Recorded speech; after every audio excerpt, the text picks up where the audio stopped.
مش عارفك انتي بتتكلمي عني ليه كده؟ انا كل حاجة قلتها ليها اثبات.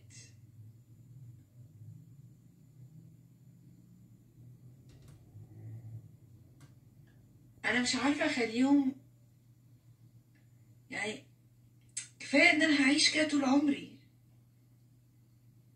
كفاية ان انا هعيش كده طول عمري. ليه بتجرحوا فيا وتشوهوا فيا؟ شوهتوا وشي، ليه عايزين تشوهوا سمعتي؟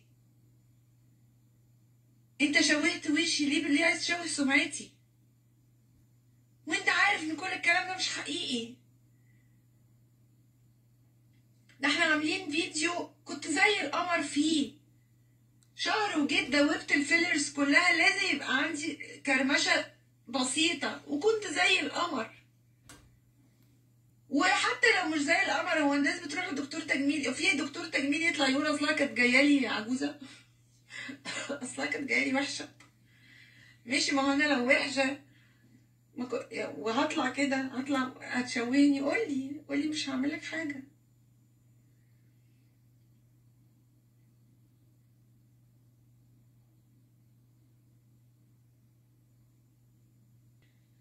عايزه بس اقول لكم حاجه للناس اللي بتقعد تقولي انت هترجعي ومش هترجعي. اولا الفانز بتوعي لو سمحتوا انا بطلب منكم محدش يحط لي صوره بصوري القديمه.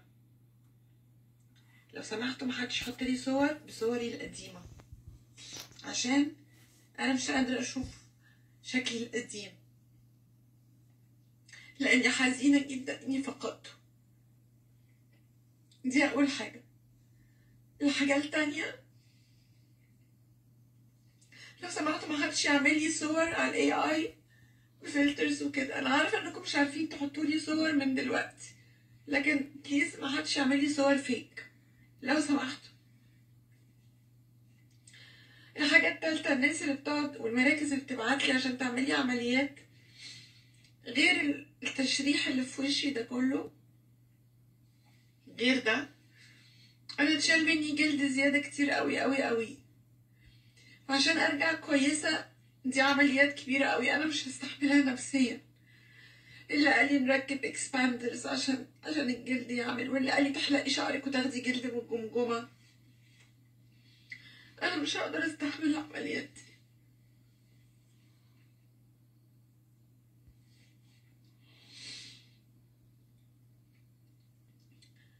انا بس بقول للدكتور ومراته اتقوا الله، اتقوا الله، اتقوا الله، اتقوا الله. ده لو في حد بيقول على نفسه دكتور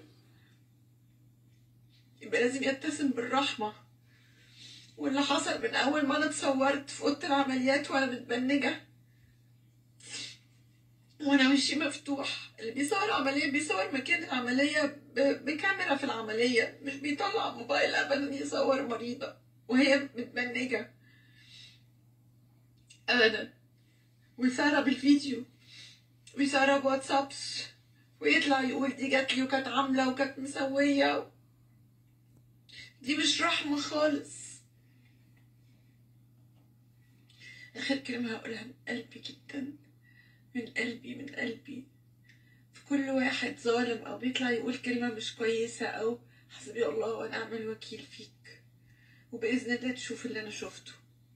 حسبي الله ونعم الوكيل، حسبي الله ونعم الوكيل.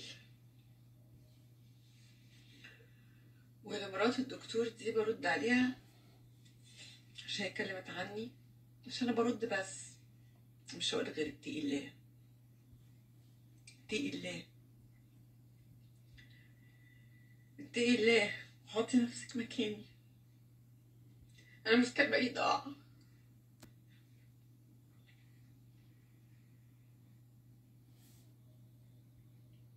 مش كفايه انكم ضيعتوا مستقبلي؟ لا. انا نسيت انك قلت عليا عندي 52 سنه ما عنديش مستقبل، صح؟ بس انا ما عنديش 52 سنه، ولو عندي 52 سنه برضه ربنا لسه مكمل في عمري، كان من حق ان انا اعيش كويس. برضه ربنا لسه مكمل في عمري، كان من حق ان انا اعيش كويس، كان من حقي. تقول ليه؟ تقول ليه؟ عمري ما شفته في قصتكم ابدا.